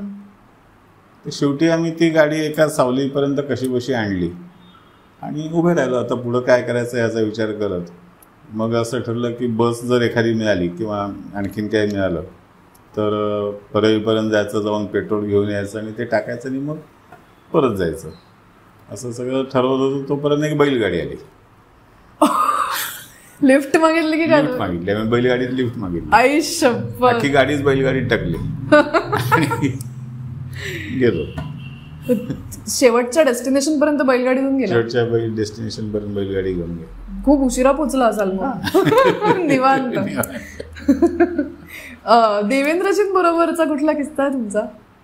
देवेंद्रजींबरोबरचं कसं आहे की अशी वेळ देवेंद्रजींबरोबर कधी आमच्यावर आली नाही, कारण कसं ते नंतरच्या ह्यातले आहेत. तुमच्या वयाचं पण बरंच अंतर आहे. बऱ्यापैकी अंतर आहे. देवेंद्रजींचे वडील हे आमच्या बरोबर होते. अच्छा. हां. आणि पण ते माझ्यापेक्षा मोठे होते वयाने, आणि म्हणजे आमच्या ग्रुपपेक्षा सगळ्यांपेक्षा मोठे होते. ते ही जेव्हा 2014ची सगळी निवडणूक संपली, प्रचार संपला आणि नंतर आम्ही कार्यालयात गप्पा मारत बसलो होतो. आम्ही दोघेच होतो. तेव्हा मग देवेंद्रजी म्हणाले की माधवजी आपण आता एकदा नक्की हरू अशा जागांची यादी काढूया महाराष्ट्रातल्या. अच्छा. तर ठीक आहे म्हणून त्यांनी त्यांची यादी काढली, मी माझी काढली. त्याच्यामध्ये 2 जागांबद्दल आमचे मतभेद होते. 2 जागा त्यांना जिंकता येतील, त्यांना जिंकू असं वाटत होतं, मला वाटत नव्हतं. आणि माझ्या यादीतल्या 2 जागा जिंकू असं मला वाटत होतं, त्यांना वाटत नव्हतं. असं होतं. आमच्या सगळ्या यादीप्रमाणे साधारण आम्ही 42 जागा जिंकू असं त्यावेळेला वाटत होतं. 48 पैकी 42. प्रत्यक्षात आम्ही 41 जिंकले. ओ. आणि ती बरोबर आली का ती लिस्ट तुमची? लिस्ट जवळजवळ बरोबर आली. एक जागा मला जी 2 जागा आम्ही जिंकू असं वाटत होतं त्यातली 1 जिंकली, त्यांच्या 2 पैकी 1 जिंकली. पण म्हणजे तुमचं हे मजेत चाललं होतं सगळं.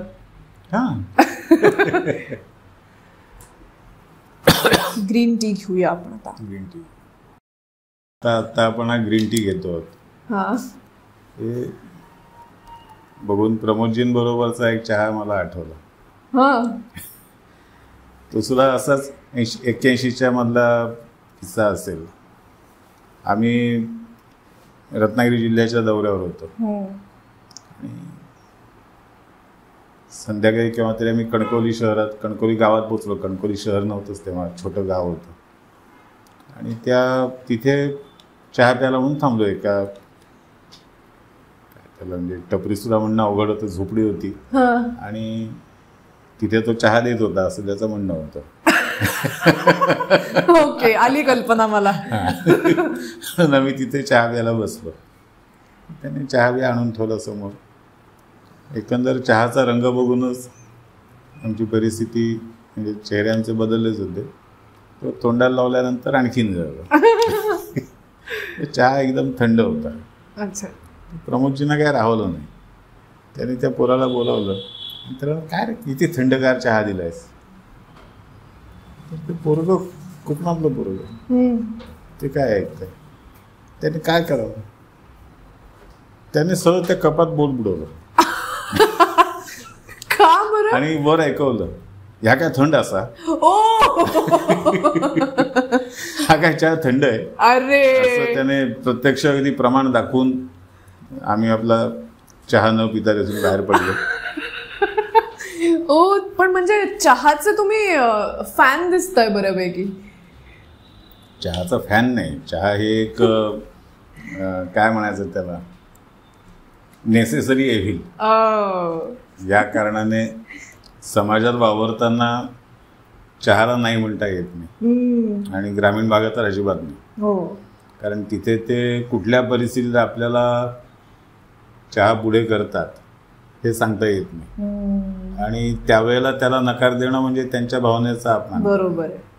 त्याच्यामुळे ते न करताच जे समोर येईल ते स्वीकारायचं आणि वाट पकडायची. हाच त्यातला मार्ग असतो.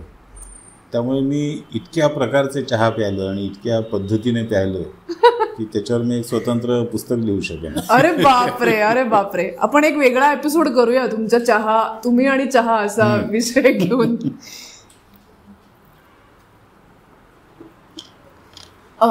नितीनजी गडकरींबरोबरचा कुठला प्रसंग असा आहे?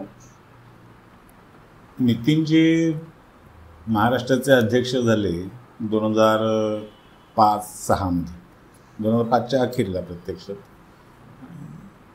त्यांनी मला परत महाराष्ट्राच्या कामात आणलं. अच्छा.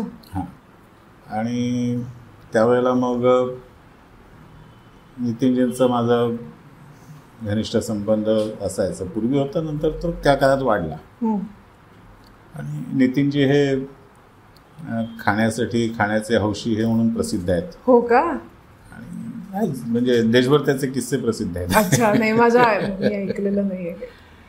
तर त्यांच्या अशा खाण्याच्या ज्या ठरलेल्या जागा, ठरलेल्या गोष्टी, याच्यासाठी आम्ही एकत्र फिरणं.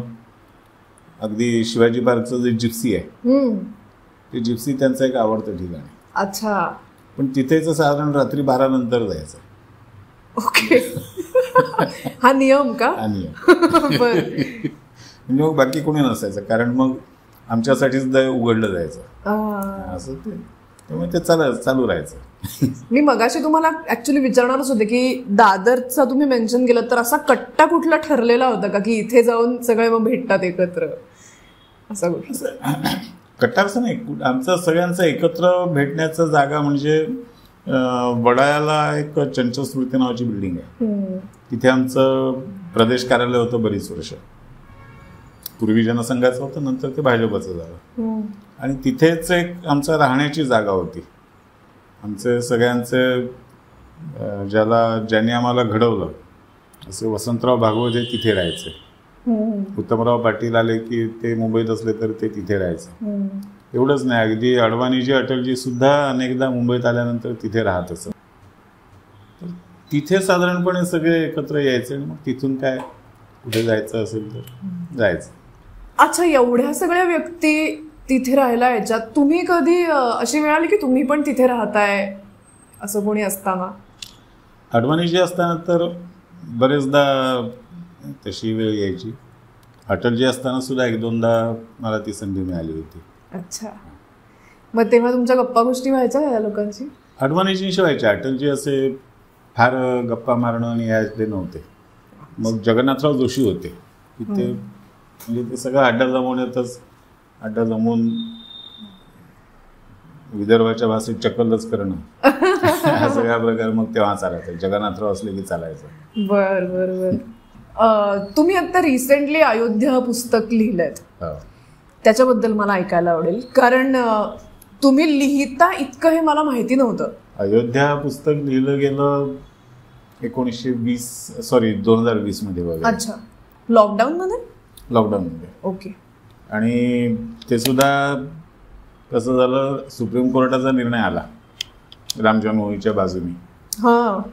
आणि त्याच्यानंतर माझे एक प्रकाशक मित्र आहेत माधव जोशी म्हणून, दुसरे एक मित्र आहेत अरुण करमरकर. ते दोघे जण माझ्याकडे आले होते. त्यांनी म्हटलं की मी एक अयोध्येवर पुस्तक लिहावं. मला डोळ्यासमोर कुठलंच त्याची रूपरेषा नव्हती. त्यांच्याही डोक्यात काही नव्हतं. पुस्तक लिहावं एवढंच त्यांच्या डोक्यात होतं. आणि माझ्याकडून त्यांच्या अपेक्षा स्वाभाविकपणेच राजकीय बाजू त्याची अधिक यावी ही होती. कारण बाकी कोणी प्रत्यक्ष राजकारणात राहून अयोध्या विषयाबद्दल लिहिणारा मीच एकटा होतो.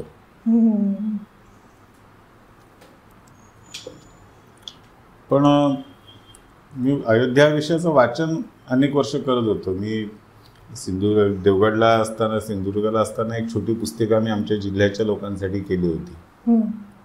ती खूपच प्राथमिक स्वरूपाची होती आणि त्यावेळेला माझ्याकडे काही फार साधन सामुग्री नव्हती, संदर्भ नव्हते.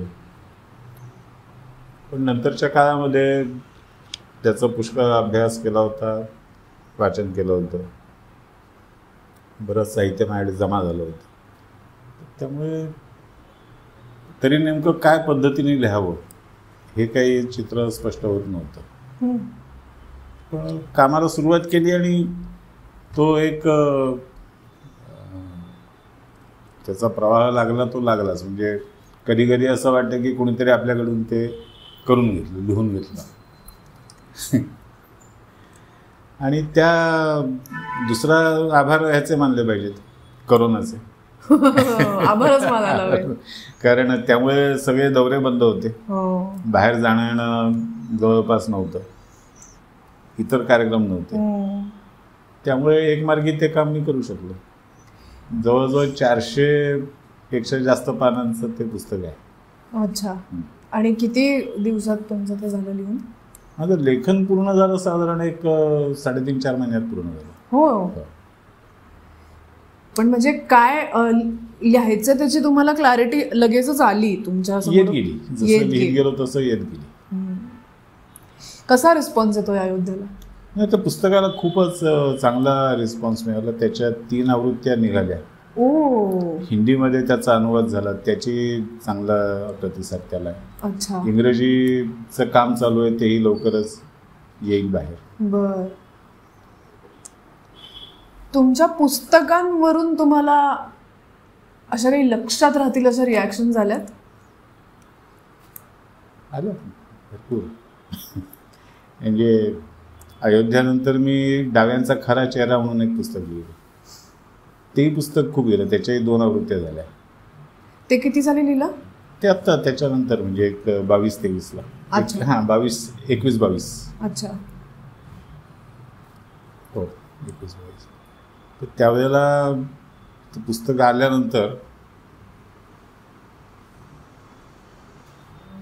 माझी पत्नी आजारी होती, तिला दिनांतला हे केलं होतं, ॲडमिट केलं होतं. आणि त्यावेळेला मी तिथेच जास्त वेळ असायचा. बरोबर. काहीतरी कामासाठी मी वॉर्डमधून खाली उतरलो होतो, लिफ्टमधून बाहेर आलो आणि एक असा तरुण मुलगा माझ्या समोर आला, अगदी वाकून वगैरे नमस्कार केला, स्वतःची ओळख करून दिली आणि म्हणाला मी तुमचा चाहता आहे. आता मला ह्या प्रकाराची सवय झाली, त्यामुळे मी काही फार त्याच्याशी बोललो, सगळं केलं. म्हणाला मी प्रत्यक्ष कम्युनिस्ट कार्यकर्ता होतो. अच्छा. हां. आणि त्यावेळेला मी तुमच्याबरोबर डिबेटमध्ये 2-3दा भाग घेतलेला आहे. म्हटलं असेल बा, माझ्या काही लक्षात, कारण नाही लक्षात राहिलं, म्हणजे 1-2दाच घेतला, पण घेतला होता, म्हणजे चांगला आहे. म्हणाल तुम्हाला कार्यकर्ता होतं नाही, म्हणाल मी आता बाहेर पडलो त्याच्यातून. नंतर तुमचं पुस्तक वाचलं, म्हटलं अयोध्याबद्दल बोलतो आहे. म्हटलं काय अयोध्या वाचलं का? ते तर वाचलंच, पण डाव्यांचा खरा चेहरा वाचलं. मग मात्र मी जरा त्याच्याकडे लक्ष द्यायला लागलो. तर मग कसं वाटलं म्हणून ते मी बाकीच्यांना वाचायला दिलं, माझ्याबरोबरच्या अनेकांना. अच्छा. हां. आणि ते पुस्तक आमच्याकडे भरपूर फिरतं आहे म्हणाले. आणि ते वाचून काही तरुण कार्यकर्ते आमच्या नेत्यांना प्रश्न विचारतात. ही प्रतिक्रिया माझ्यासाठी महत्वाची होती, अनपेक्षित होती. बरोबर. ती जागा पण, म्हणजे मी तोच विचार करत होते की हॉस्पिटलमध्ये असताना आपण वेगळ्या मनस्थितीत असतो, तेव्हा एक तर कोणी असं भेटायला आलं तरी ऑकवर्ड होऊन जातं सगळं, आणि इच्छा नसते बोलण्याची. पण खूप महत्वाचं आहे हे तुम्हाला कळलं. एक गोष्ट, डाव्याबद्दल आपलं बोलणं चालू आहे म्हणून मला हे विचारायचं आहे.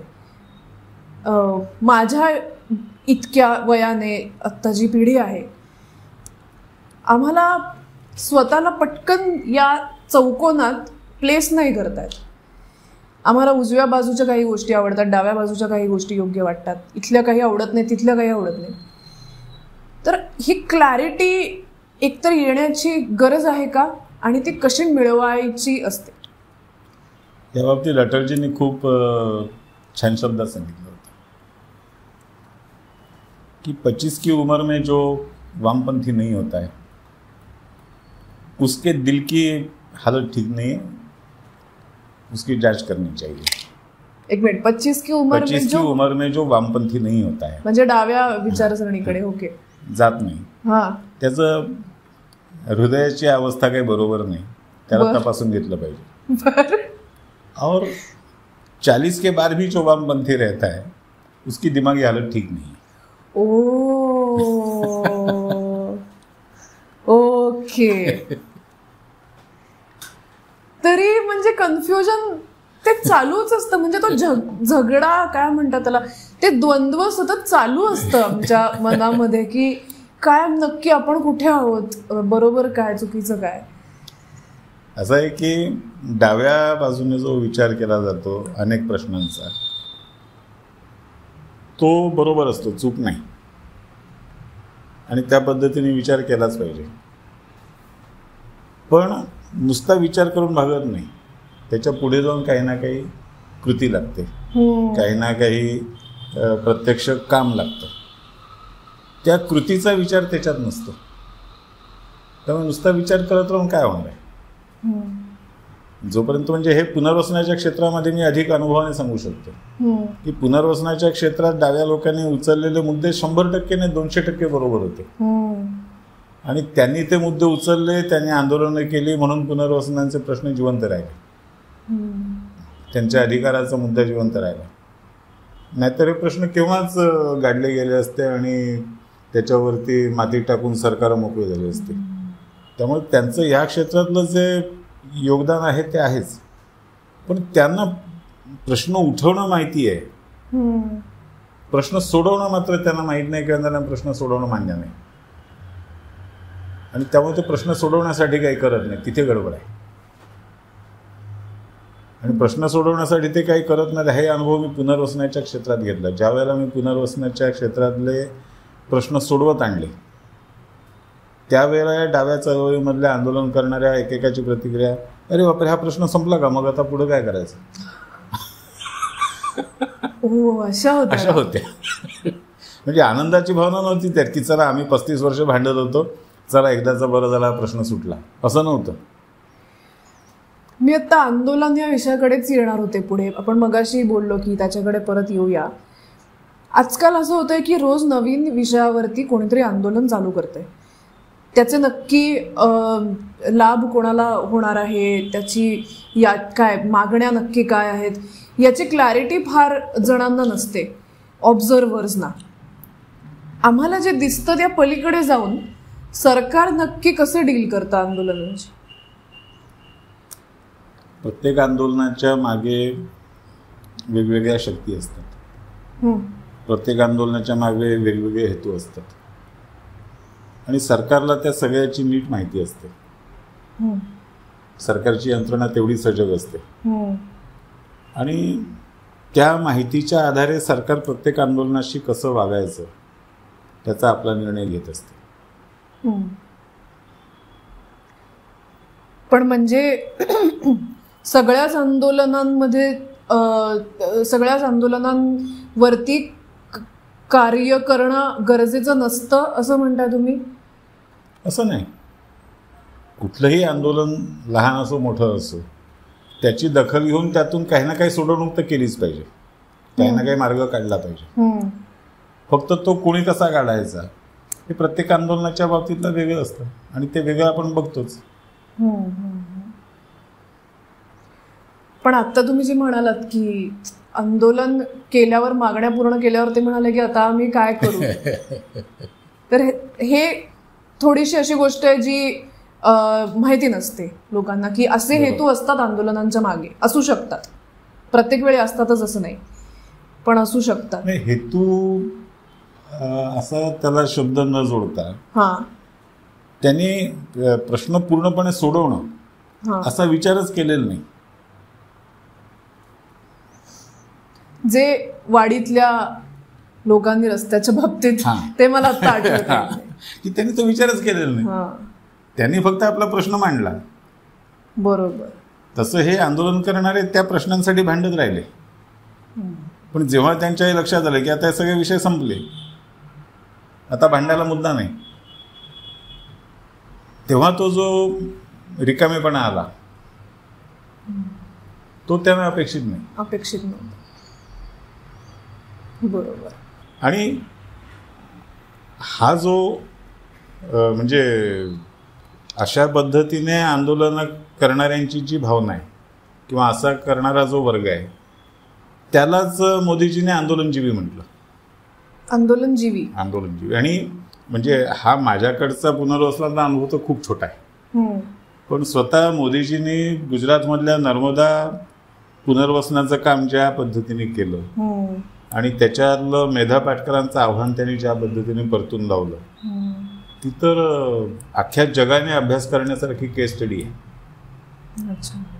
त्यावेळेला मोदीजी गुजरातचे मुख्यमंत्री होते आणि मेधा पाटकरनी प्रचंड आंदोलन उभं केलं होतं, त्याला आंतरराष्ट्रीय प्रसिद्धी मिळाली होती, सगळं म्हणजे जगभर त्याचं वातावरण. त्यावेळेला मोदीजींनी मेधा पाटकरने चर्चेला बोलावलं, सगळी चर्चा केली पुनर्वसनाचे, आणि तोपर्यंत मोदीजींनी स्वतः अभ्यास केलेला होता. आणि जसजसं चर्चा पुढे गेली तसतसं त्यांनी सांगितलं की मेधा बहन आप जो कह रहे हो गांव तो बसेगा लेकिन गांव में स्कूल चाहिए, गांव में प्राइमरी हेल्थ सेंटर चाहिए, गांव में और 2 चीज़ें चाहिए, उसका जिक्र तो आपने नहीं किया. असं म्हणत त्यांनी आंदोलनकर्त्यांनी जेवढ्या मागण्या केल्या होत्या त्याच्यापेक्षा जवळजवळ चौपट पाचपट गोष्टी सरकारने दिल्या पाहिजेत हे त्यांनीच सांगितलं आणि ते करून घेतलं. आणि ते करताना परत त्यांनी आंदोलन करणाऱ्यांचे जे प्रतिनिधी होते त्यांना पुन्हा पुन्हा सांगितलं ये सब आपको जो मिल रहा है वो मेधा बहन के कारण मिल रहा है, मेधाजी के कारण आपको ये सब मिल रहा है. त्यामुळे मेधा पाटकरांना सुद्धा त्याच्यावरती काही बोलता येत नव्हतं.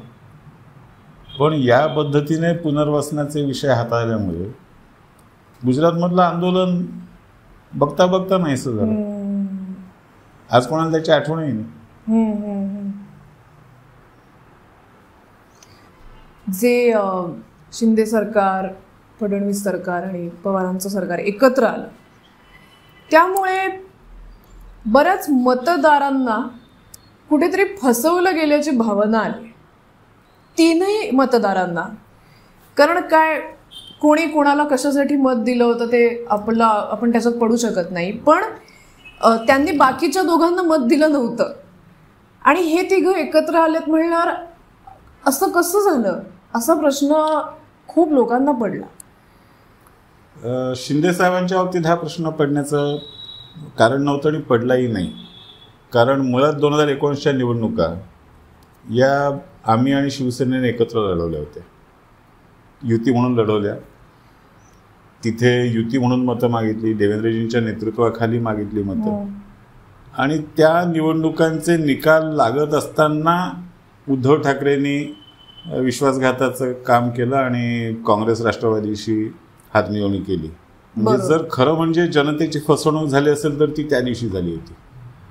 किती मतं मागितली होती भाजपच्या नावावर, मतं मागितली होती मोदीजींच्या नावावर, मतं मागितली होती देवेंद्रजींच्या नावावर, मतं मागितली होती हिंदुत्वाच्या नावावर. आणि हे सगळं केल्यानंतर, मतं मिळाल्यानंतर, जागा मिळाल्यानंतर ज्यांनी मोदीजींना, देवेंद्रजींना, हिंदुत्वाला विरोध केला होता त्यांच्याबरोबर जाऊन बसले. हीच खरी फसवणूक होती. त्यामुळे शिंदे साहेबांनी जे केलं त्यांनी कोर्स करेक्शन केलं की त्यावेळेला जी गफलत केली होती ती त्यांनी सुधारली. त्यामुळे जनतेच्या दृष्टीने शिंदे साहेब आमच्याबरोबर येणं ह्याच्यात कुणाला काही वावगं वाटलेलं नाही आणि वाटणारही नाही. ते स्वाभाविक होतं, नैसर्गिक होतं. अस्वाभाविक वाटलं अजित पवारांचं. कारण अजितदादांचं आणि आमचं कधी एकत्र येणं होईल अशी शक्यता कुणालाही वाटत नव्हती, पण ते झालं. आणि एका विशिष्ट राजकीय परिस्थितीमध्ये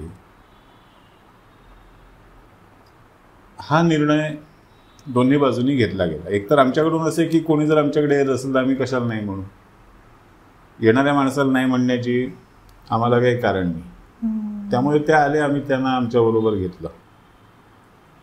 आणि दुसरं यातला एक मोठा भाग असा आहे की 2022-23च्या ह्या राजकारणामुळे 1972 पासून महाराष्ट्र, 1972 किंवा 78 पासून, 72चं बाजूला ठेवू, 1978-80 पासून महाराष्ट्राच्या राजकारणाचा जो एक पोत तयार झाला होता, राजकारणाची एक घडी बसली होती आणि एक प्रकारची त्याला आपण स्टॅग्नन्सी म्हणून कुंठित अवस्था आली होती. तोचपणा नाही, एक सगळं कुंठित झालेलं राजकारण होतं. म्हणजे कसं झालं की 2019 पर्यंतच्या मतदानापर्यंत जर बघितलं तर भारतीय जनता पार्टी, काँग्रेस, राष्ट्रवादी काँग्रेस आणि शिवसेना या 4 पक्षांमध्ये सगळं राजकारण चालत होतं.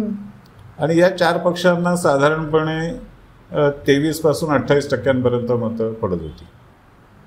थोडी मागे पुढे काय असतील आणि या पद्धतीने 70-80 जागा प्रत्येक पक्षाला मिळणार आणि कुठल्याही पक्षाचं स्पष्ट बहुमत होणार नाही.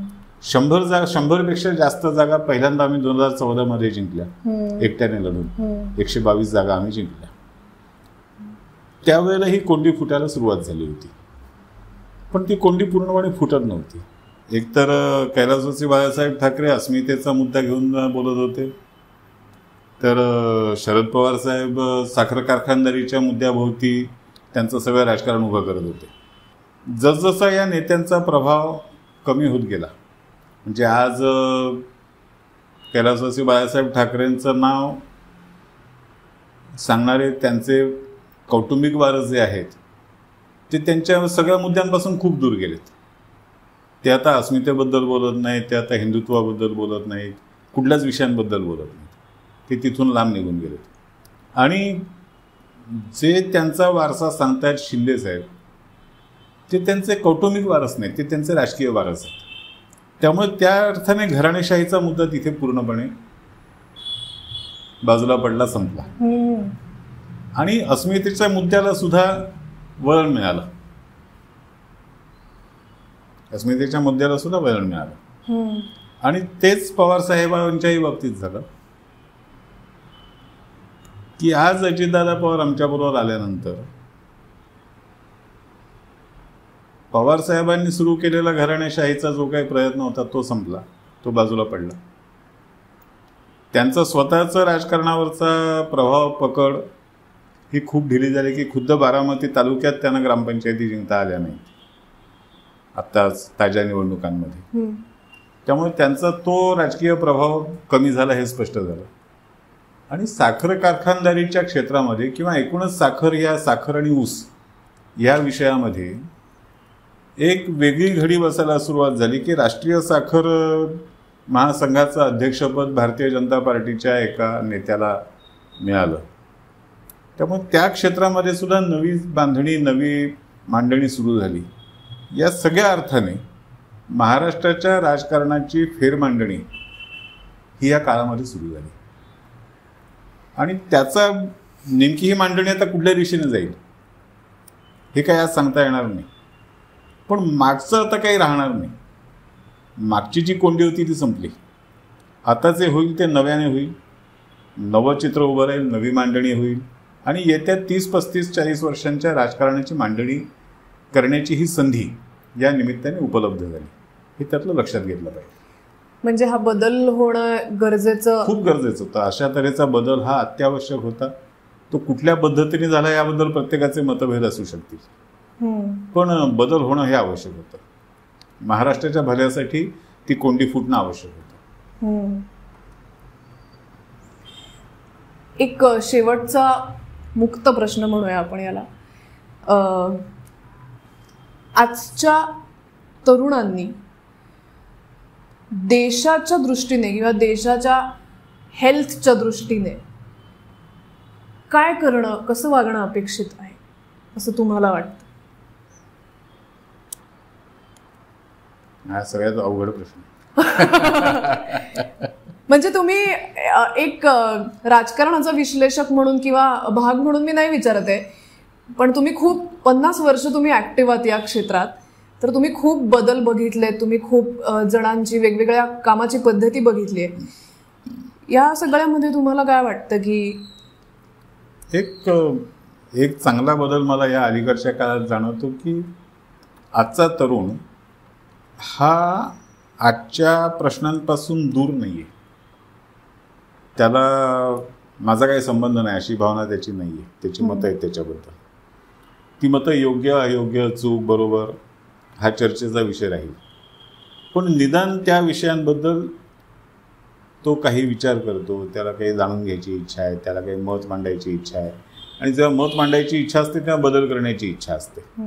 त्यामुळे हे मला स्वतःला जाणवणारं एक चांगलं लक्षण आहे की आजचा तरुण हा जागरूक आहे.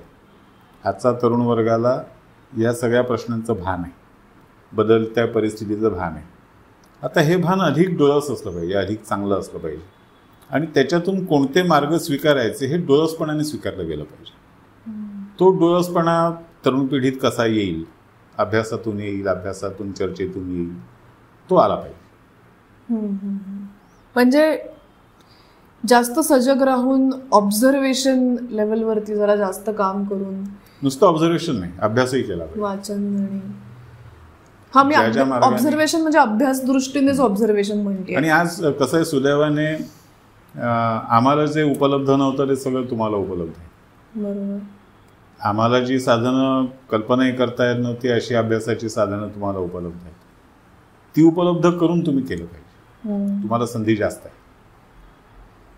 बरोबर. राजकारण या शब्दाला आत्ताच्या काळात जे एक निगेटिव्ह वलय आहे ते थोडंफार ब्रेक व्हायला मदत झाली आहे म्हणजे या चर्चेमुळे. थँक्स टू माधवजी भांडारी. खूप छान वाटलं तुमच्याशी बोलताना. धन्यवाद. आणि सॉरी, मी तुम्हाला खूप बेसिक प्रश्न विचारले का या सगळ्या दरम्यान?